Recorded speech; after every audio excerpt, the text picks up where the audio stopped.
En su última reunión de decisiones de política monetaria, el Banco Central decidió reducir su tasa de interés de 5.5 a 5%. Y nosotros aquí y en Consulta Económica, que es el programa que nosotros realizamos en la Z101, los sábados de 12 a 2 de la tarde, habíamos pronosticado que iba a reducir su tasa de interés y que lo haría en 50 puntos básicos. Y efectivamente la tomó la decisión la semana pasada de 5.5 a 5%. Bien.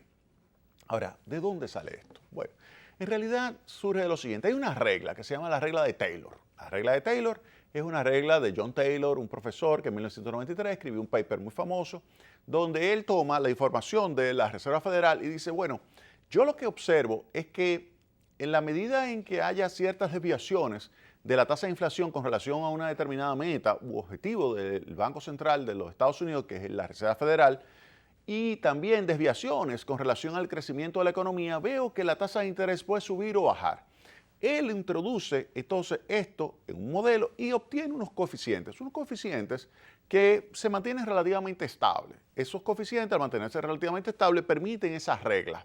Una regla que obviamente usted puede encontrar que se pronostica lo que sería la tasa de interés y puede encontrar situaciones donde la tasa de interés observada puede estar por encima o por debajo de esa regla. Si está por encima, significa que estaría en una situación donde se estaría contrayendo sin necesidad la economía. Si está por debajo de lo que dice la regla, estaríamos en una situación donde se estaría estimulando demasiado la economía y corriendo el riesgo de inflar, por ejemplo, el precio de las acciones y de los bonos, o también ante una situación donde pudiera ser el caso en que se pudiera estar sobrecalentando y generando la posibilidad de un incremento de tasa de inflación. Todo eso lo desarrolló el profesor de Stanford, John Taylor, que fue también en algún momento subsecretario del Tesoro de los Estados Unidos, una persona extraordinariamente inteligente. John Taylor escribe su modelo, escribe su estudio, su paper, sale entonces y se conoce como la regla de Taylor. Bien, ¿en qué consiste?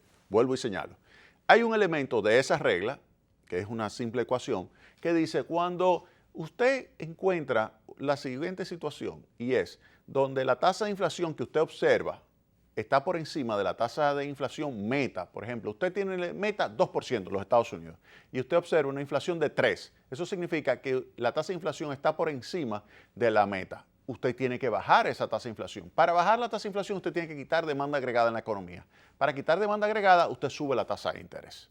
Entonces, ya se ve que cuando hay una desviación donde la tasa de inflación que usted observa está por encima de la meta, usted sube la tasa de interés. Ahora, puede ser también que la tasa de inflación que usted observe esté por debajo. Por ejemplo, vamos a suponer que esté en un 2% la meta y la tasa de inflación observada sea de un 1%. Eso significa que la tasa de inflación está por debajo de la meta. Y ante esa situación, ¿qué usted haría?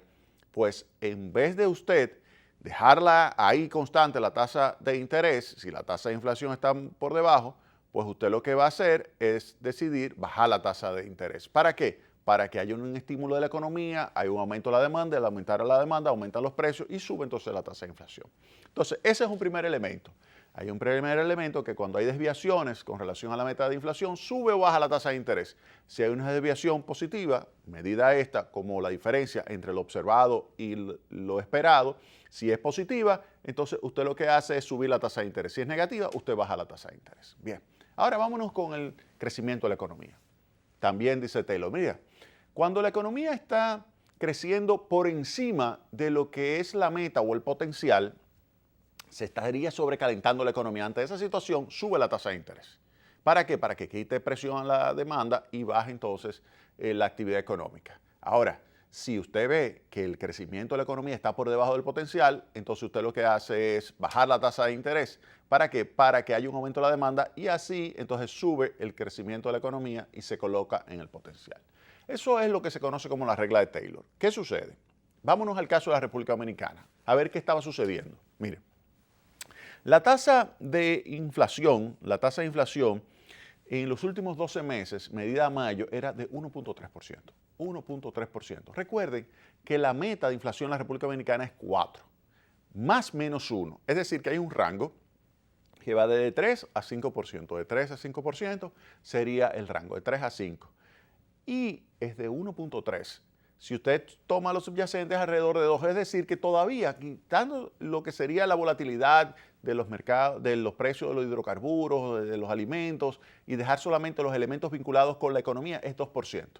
Si usted ve esto, usted dice, mira, estamos por debajo de lo que sería el límite inferior de la meta. Por lo tanto, lo ideal en ese momento sería bajar la tasa de interés para estimular más la economía, aumentar la demanda y esto tiende a aumentar un poquito los precios. Ese sería el primer elemento. Vámonos por el crecimiento de la economía. ¿Qué sucedió? En el primer trimestre del año, la economía estuvo creciendo al 5.7%.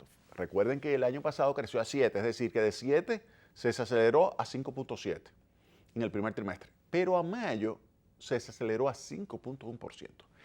Ya en ese momento está prácticamente al nivel del potencial.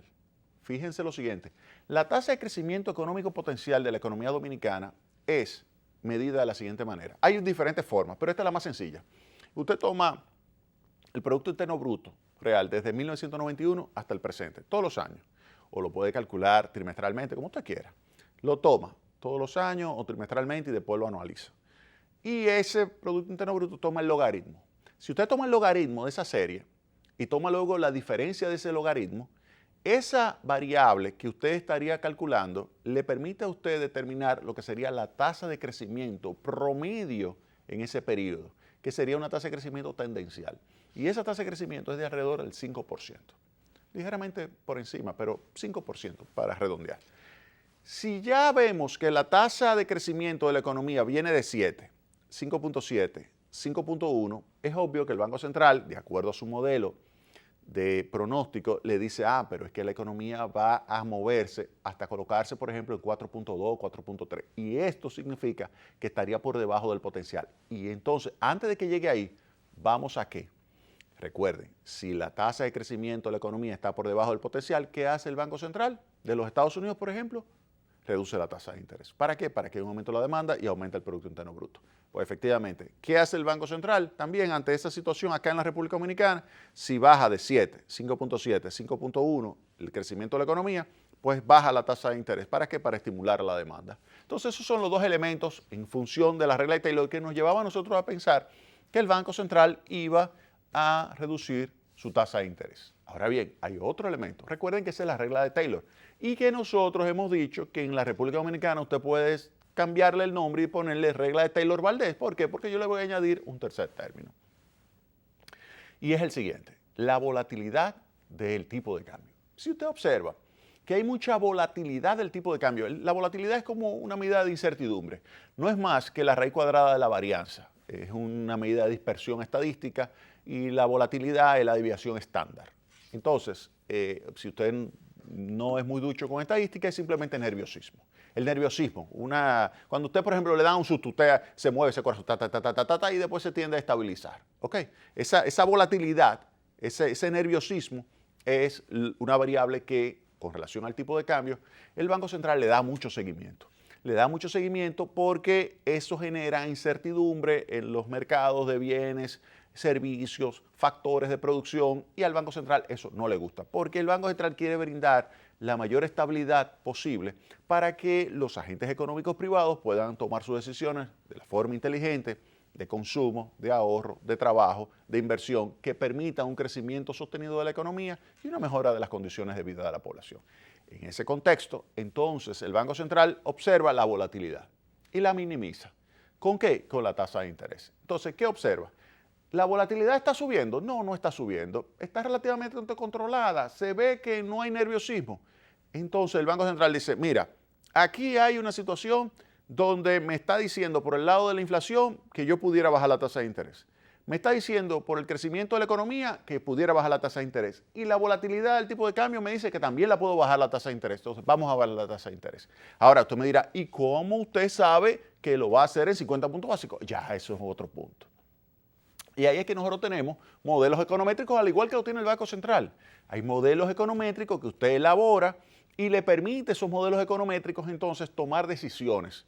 ¿Y en qué magnitud? En función de lo que le dice el modelo econométrico. Claro que hay un término de error que le va a decir, mira, hay unas desviaciones, hay un rango, pero el más probable que sea es una reducción de la tasa de interés en 50 puntos básicos. Eso es lo que dice la regla. ¿Ok? La regla, en este caso, la regla Taylor-Valdez. Ahora bien, ¿toma el Banco Central las decisiones únicamente en base a esas reglas? No, no. ¿Por qué?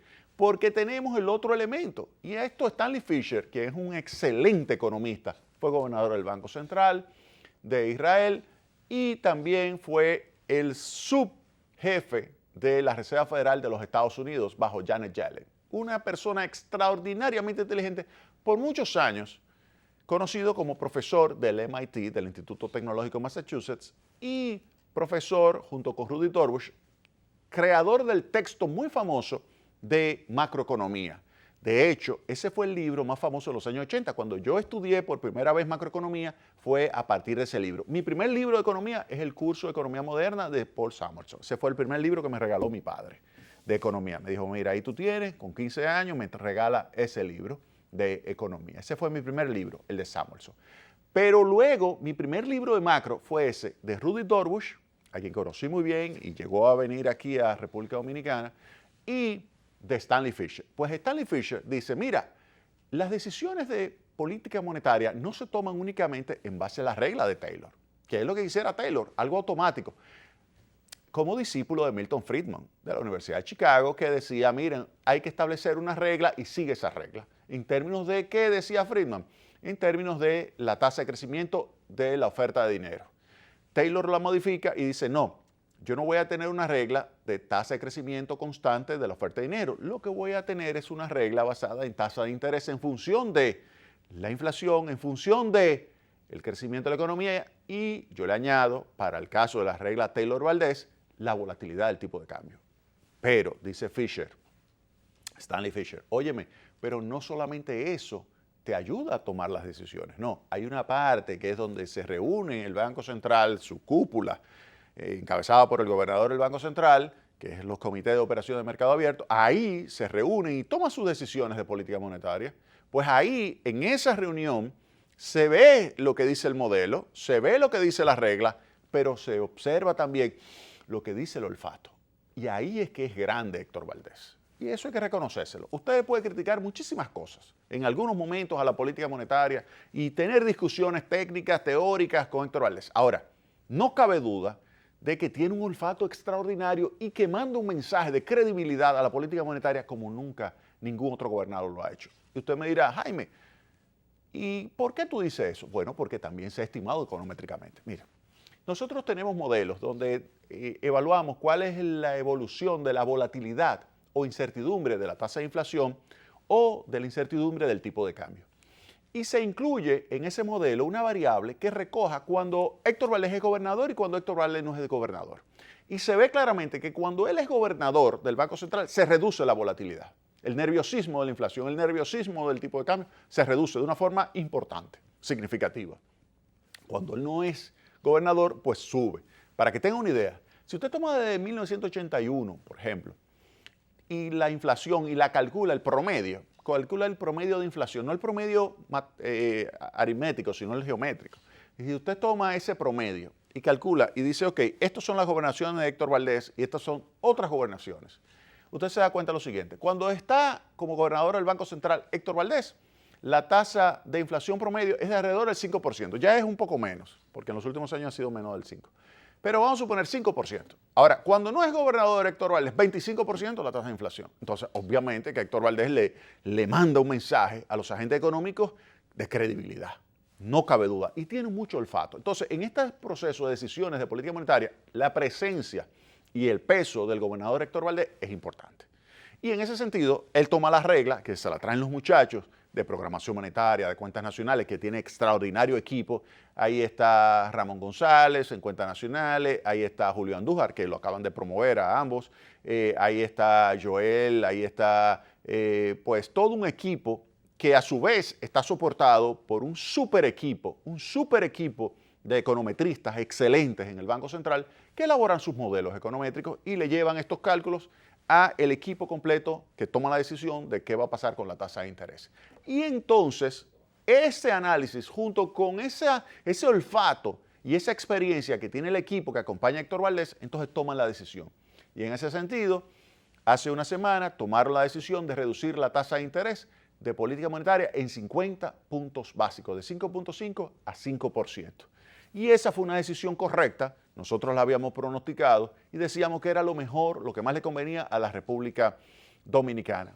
Va a mantener esto un entorno estable, va a mantener un entorno propicio para el crecimiento de la economía, va a estimular el crecimiento. Recuerden que además de esa reducción de tasa de interés de 5.5 a 5, se liberaron más de 30.000 millones de pesos de encaje legal. Esa reducción del encaje legal va definitivamente a estimular el crecimiento del sector industria, del sector comercio, del sector agropecuario, del sector construcción. Y hay recursos específicos para el sector construcción. Los últimos 3.000 millones que se liberaron directamente para el sector construcción. Y todo esto favorece, y bueno, también se va a apoyar a la pequeña y mediana empresa, todo esto va a favorecer el ritmo de crecimiento de la economía, de tal manera que esa reducción que se estaba observando en la tasa de crecimiento, que venía bajando, pues entonces se va a revertir. Esa reducción se va a revertir y debemos esperar que en la segunda parte del año, pues la economía se dinamice y termine bien, termine a un ritmo de crecimiento por encima del potencial, por encima del 5%. La tasa de crecimiento de la economía pudiera estar cercana al 6%. Apúntenlo, óigame bien, que en el segundo semestre del año, la economía puede concluir alrededor del 6% de su ritmo de crecimiento. Vámonos a la pausa y retornamos en breve con más Tecnopol.